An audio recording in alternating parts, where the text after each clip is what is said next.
They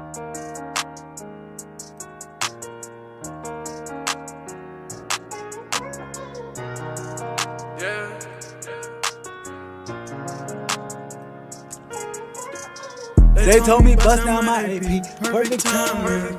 Nothing but gas up on my neck, I stay shining. It's never hot around my jewelry, chasing climate. I went and got that new Maybach, I stayed grinding. They told me bust down my AP. Where that? Where my AP? Got them baguettes up on my neck, I stay shining. It's never hot around my jewelry, chasing climbing. I went and got that new Maybach, I stayed grinding. You can't with me. Hold on, gang, hold on. I ain't even hit my peak, I ain't trying. 100K for a signing. What they pay? I got reminders.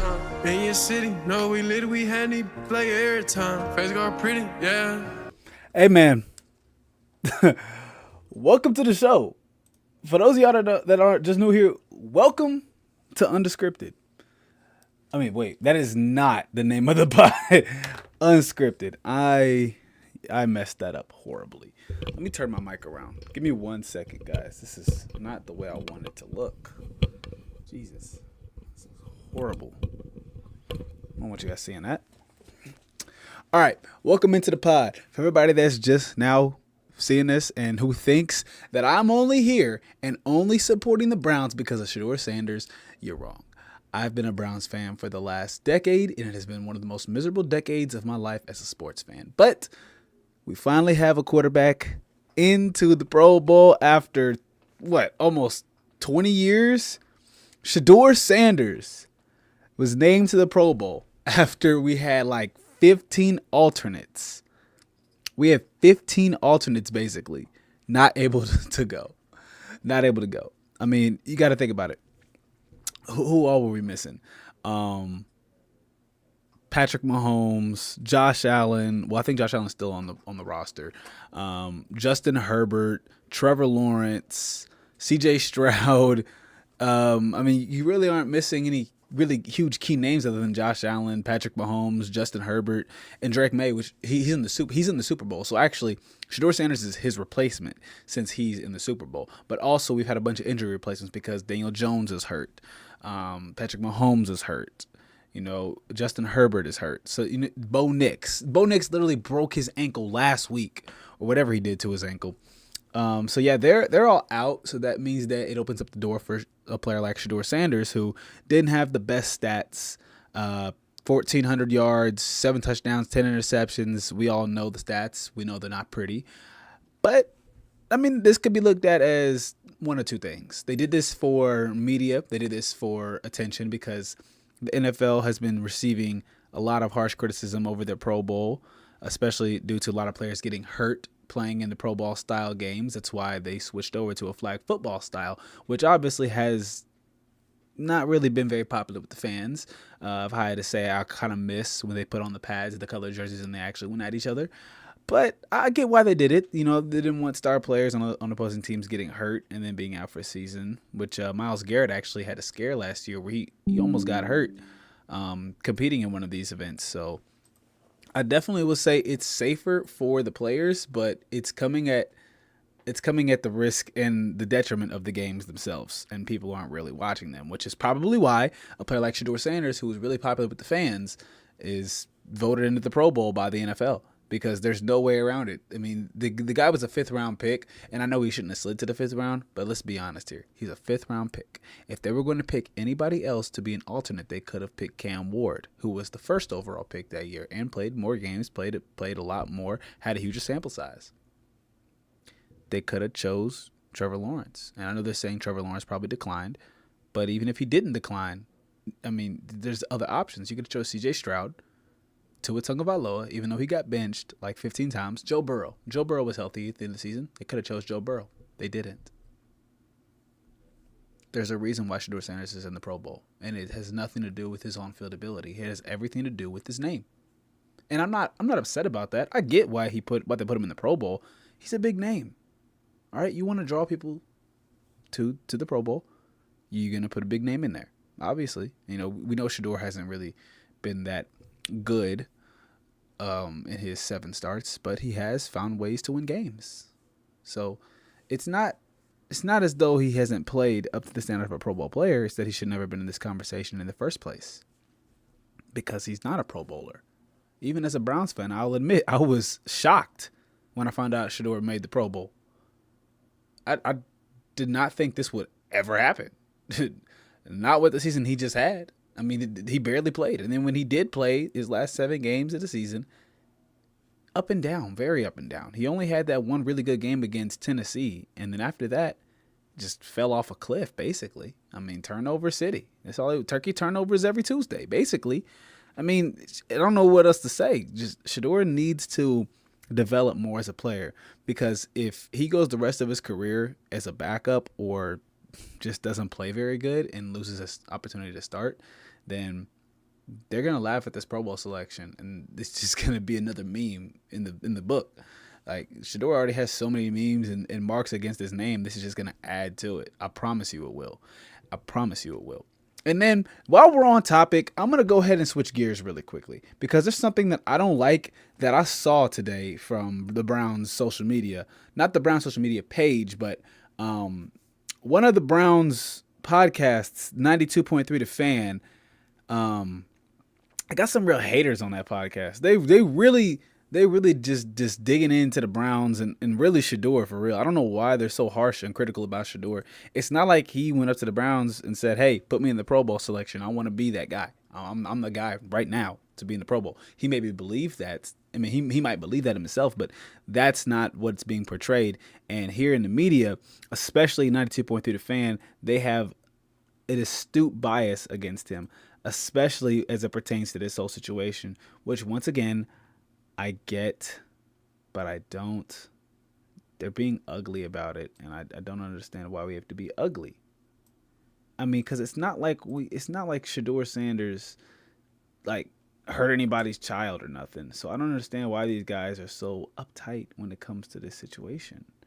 It's not like Shedeur did anything against the city of Cleveland, and actually, the Clevelanders love him. They do. So I'm not understanding what he did to get on these guys' nerves this bad. I really don't. Other than just be himself. I mean, what else did he do? Sorry, I had to get this thing resized and propped up. I thought I had it ready. I did not, so that's my fault, guys. Fine baseball conversation. Are you serious? What's Nate Shieldhouse? Guys, the NFL has once again ruined a fine baseball conversation. Are you serious? What's Nate Shieldhouse's what? Nope. Jordan Schultz. You ready? Yeah. Sources. Browns quarterback Shedeur Sanders has been added to the Pro Bowl roster as a replacement. Sanders is the first fifth-round rookie to make a Pro Bowl since Puka Nacua. So Shedeur Sanders has made the Pro Bowl. They can put his statue right next to Tyler Huntley's for making the Pro Bowl. Tyler Huntley had more of a case. This screams, please watch us. We know you're not going to watch us, but please watch us. And this is also really stupid. They said Tyler Huntley had more of a case. Matter of fact, I just want to look up the stats. I'm going to look up the stats really quick because I need to fact check this. I don't want to tell you guys something wrong. So I'm going to fact check this. Tyler Huntley stats the year he made the... Didn't spell Pro Bowl right. Okay. 2023. So he made the Pro Bowl in 2023. Let's check his 2023 stats and see what it looks like. Because I promise you, I don't think he did that well. Okay. So, Tyler Huntley's 2023 season, as you guys can see right here, he didn't do very much. This was his stats for that season. 6 games played, 67% completion percentage. He threw for 658 yards, 2 touchdowns, 3 interceptions. How is this? How? Can somebody please tell me? I mean, I know I'm not the brightest in the room. I'm probably not a Harvard graduate, but can somebody please tell me, is 7 touchdowns more than Then 2. Can somebody? He started 6 games, and those are the stats he managed to put up. He started 6 effing games, dude. 6 games. And you want to sit here and tell me that Shedeur Sanders had a worse case to make the Pro Bowl than Tyler Huntley, who also did not win that many games that year that he was starting for the Ravens, right? He didn't win that many games. How you going to win that many games when you're averaging like 100 yards passing per game? Literally, just 100. If you do the math, what is 600 divided by 6? What is it? What is it? That's literally 100 yards per game. Way below league average. Way below league average.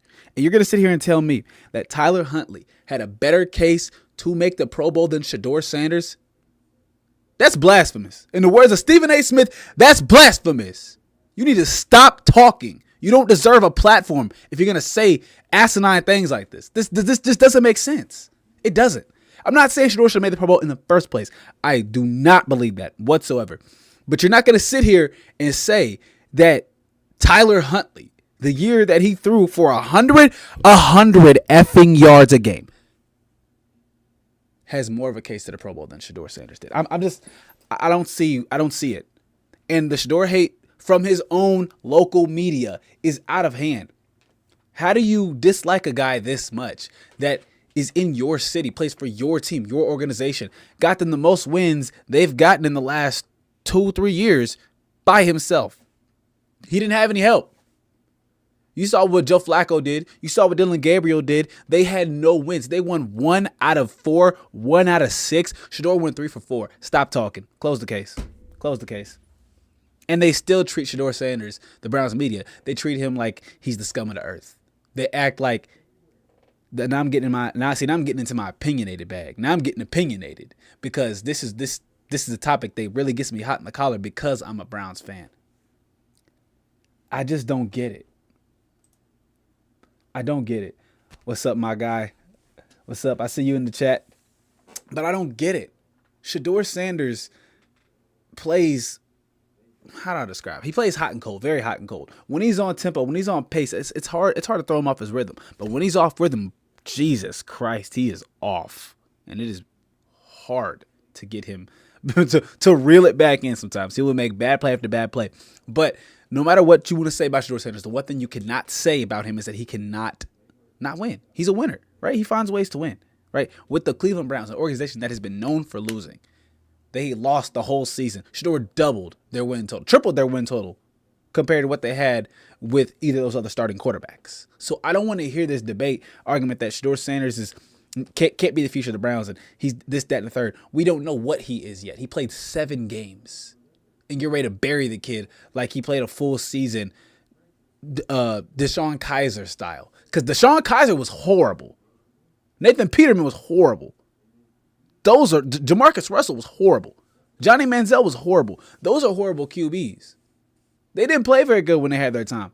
Shedeur Sanders is just getting started. He hasn't even had a chance to fully develop. So can we please leave this man alone and let him develop? And I'm gonna go back to plan. I need to hear what else they said because they get even more disrespectful. Watch this. Does he with sugar and sprinkles and cherry on top? Please watch us. Who does he replace? Watch us play flag football. Does he replace anybody? I don't even understand how the Pro Bowl works anymore. Not like I knew how it worked before, but. Imagine being able to build an app with your name. So that's on an ad. Just by Okay, that was an ad. Let me see if I can find a little bit. Let's see. Put his picture up on the. One of those like. Let's not kid ourselves. He did not have a Pro Bowl season. I think we can now bury using Pro Bowls as an argument for anybody doing anything good. Yeah, I agree.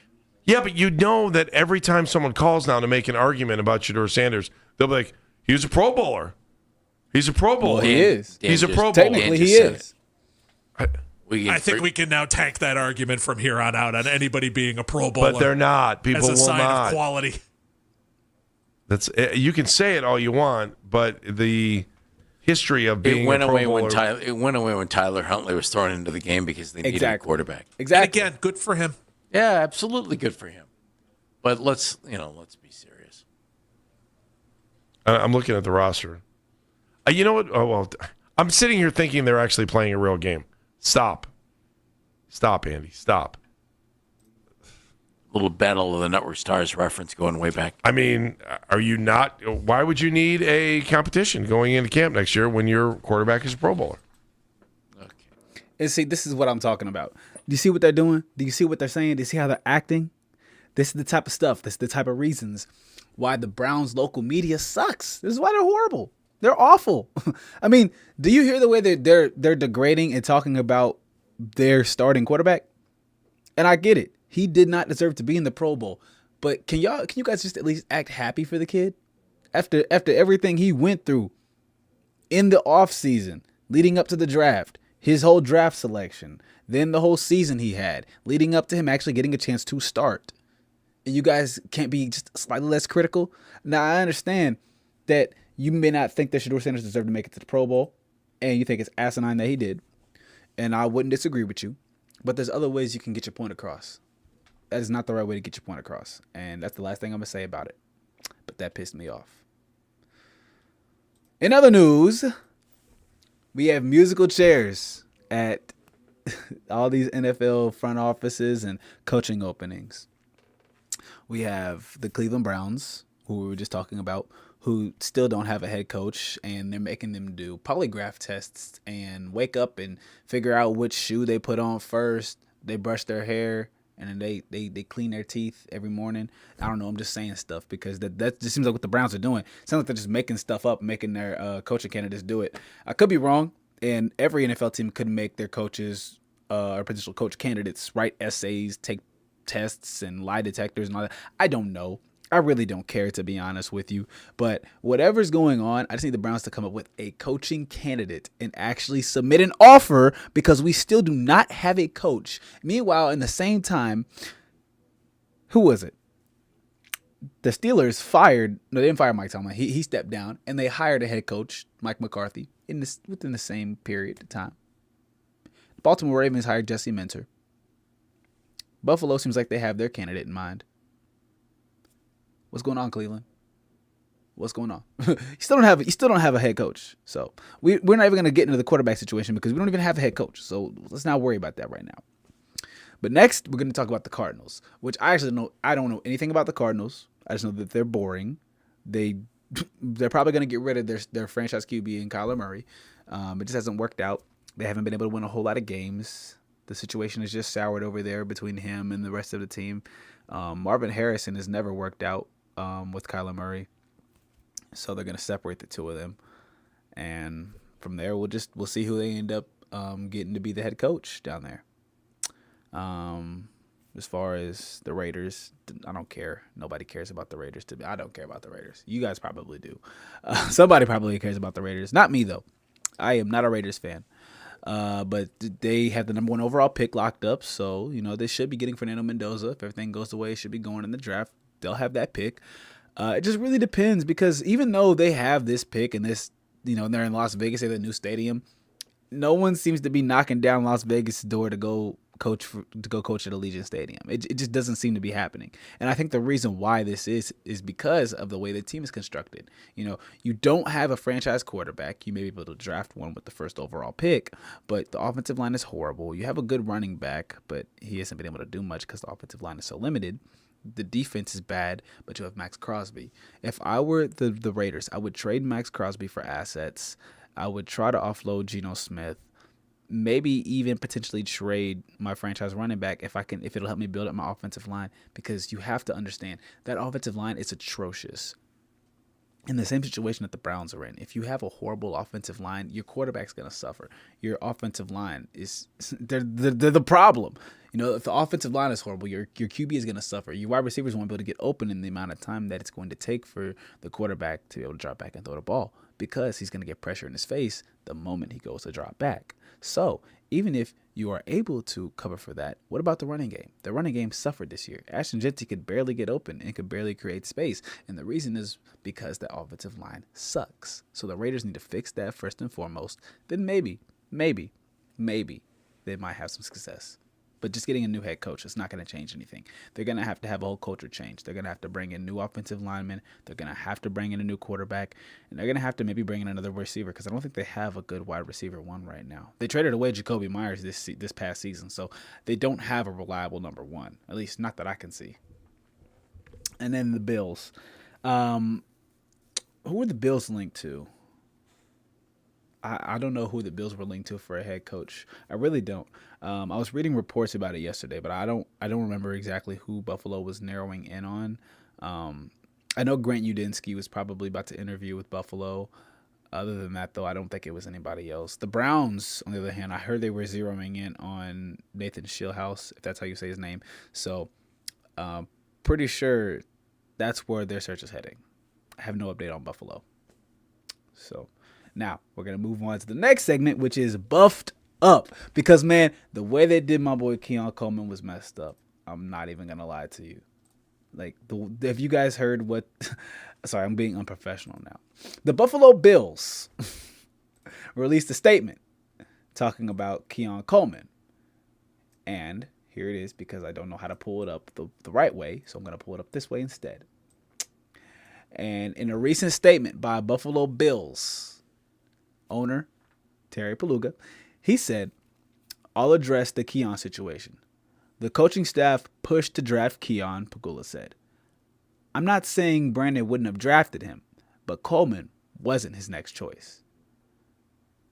That was Brandon being a team player and taking advice of his coaching staff who felt strongly about the player. And you know, he's taken, for some reason, heat over it, not saying a word about it. But I'm here to tell you the true story."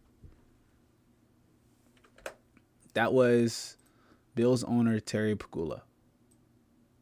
Now, I personally don't know how you guys feel about the matter, but me personally, if I was Keon Coleman, I would march right up to that front office right now and demand a trade.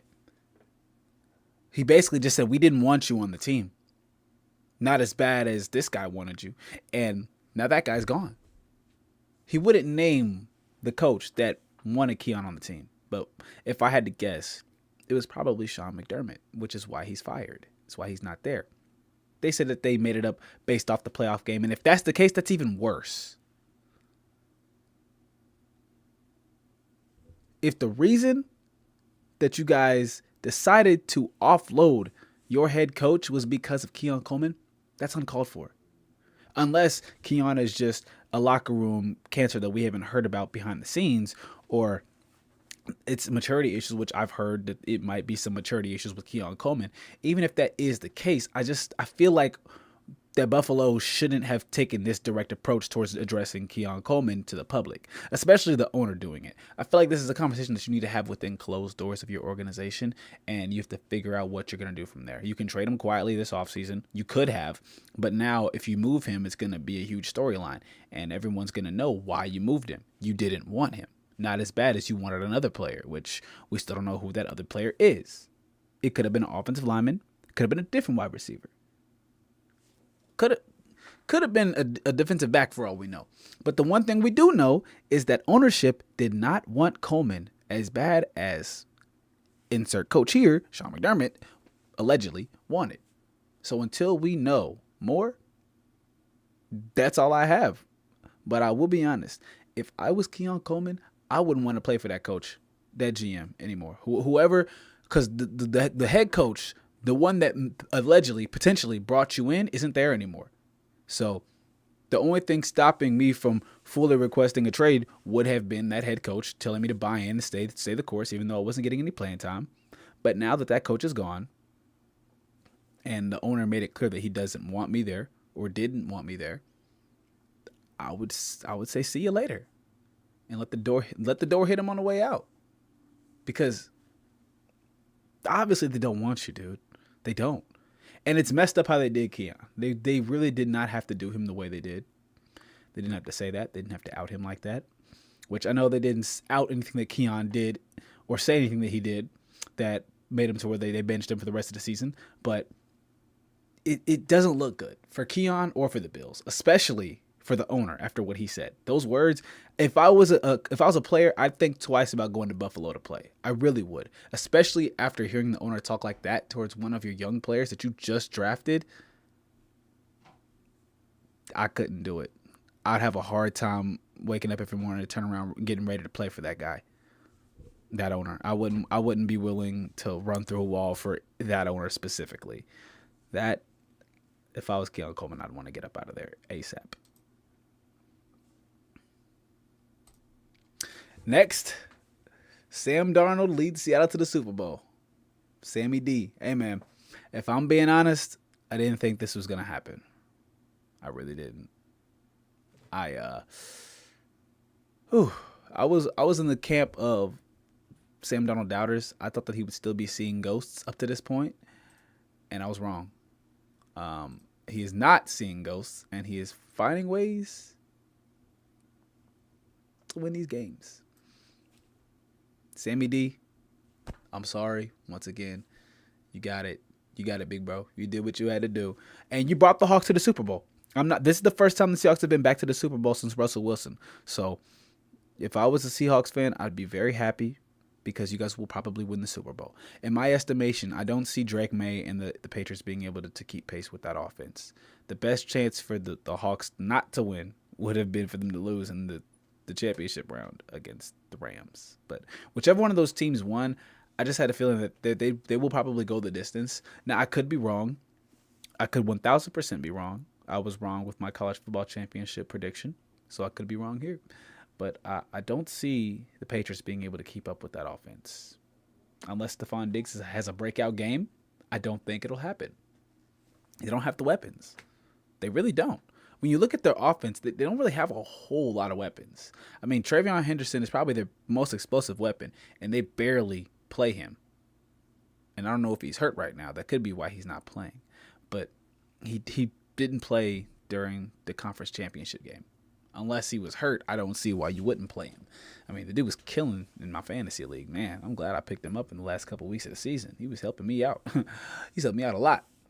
But if I had to pick a team, I'm going with Super Sam and the Seahawks because I just got that feeling they're gonna find a way to win the game. And if I had to guess a score right now, I'd probably put the score in favor of Seattle about 38-12. I'm playing not 38-12. That is a crazy differential. Maybe not 38-12. Maybe somewhere around the lines of like 24-38, 20-37, something like that. Somewhere around that range. I don't think it'll be close, but I also don't think that Seattle will shut the door on them completely until the fourth. So this year especially has been really competitive in the NFL. So if I had to guess, they'd probably stick around till later, and then eventually they'd fall off. And then for the last segment of this show, the College Football Committee opts to keep 12-team format for 2027. I'm not sure if any of you guys are really huge into college football or huge college football fans, but this is a huge topic of conversation.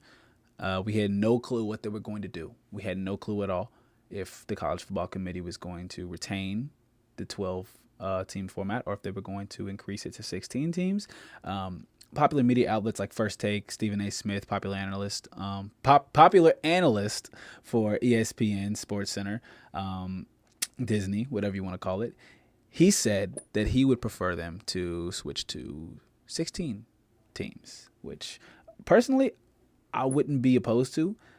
I'm not sure I like the current format either, but the one thing that I will say is I would prefer it a lot more if we didn't have buys, if teams just went at it. And another thing, I wish they would slightly move the playoffs up, that or have more games played in a shorter time span, because we're waiting on the national championship all of the month of January. And it used to be we would get the national championship game on New Year's or right around that time. But now we're not getting it until the end of the month. And it's a little frustrating. It's a little frustrating. As somebody that used to watch the college football playoffs all the time, it's very frustrating to see how delayed it is compared to what it used to be. Instead of getting that national championship game right on New Year's Eve or on New Year's, we get it 2 weeks down the line on a random Thursday night in the middle of January. It doesn't feel like a New Year's holiday anymore. Like, I would always be excited to watch the college championships right after New Year's. I'd just be like, I'm turning it on and watch it. But we can't do that anymore because they slid it all the way down. And I'm not saying it's a bad thing. It's generating more money, more revenue for the NCAA. But as a fan, it takes away from the experience. It used to be something that we look forward to. But I completely forgot the college football championship was going on because it just happened on a random Tuesday or Thursday night or Monday. I don't even know when it was. I don't even know what day of the week it was playing. That's what I'm talking about. We used to look for. I used to know what day it was playing, when it was playing, and I would go watch it. It's not the same anymore. It's like the Super Bowl. You know what time of year, what day, or not day, but you know what time of year and around what week it's going to play. The second week of February. You just know that's when it's going to pop up. But as it pertains to the college football championship, now it's just a crapshoot. When is it going to be? Now it might be the middle of January, or it could be towards the end of January. It just depends. And it's kind of hard to have a tied down day, and it's in a really weird spot. Like, it's just in a really odd spot. But I don't know what else to say about that situation. If it was me personally, though, I would try to push the games back, or not push them back. Try to shove them a little bit closer together. So if you were gonna do it like that, maybe have a game every day. Maybe that'd be a little bit too taxing on the analysts and the reporters. But I would probably try to get the games day after day, like a marathon kind of, until we're to the championship round, and then play through it. Maybe give them a week in between, but you know what? They can't do that because they have to have a week to prepare for the game, so they can't do that unless they did it March Madness style. But see, you can't do it like that because the players, the injuries, they're more severe. And if somebody does get hurt, you would want to give them that full week in case they could come back. So they can't do it like that. And in that case, I do get it. So I do. But it's just it takes away from the fan experience. It really does, in my opinion. And I could be wrong, but that's just how I feel about it.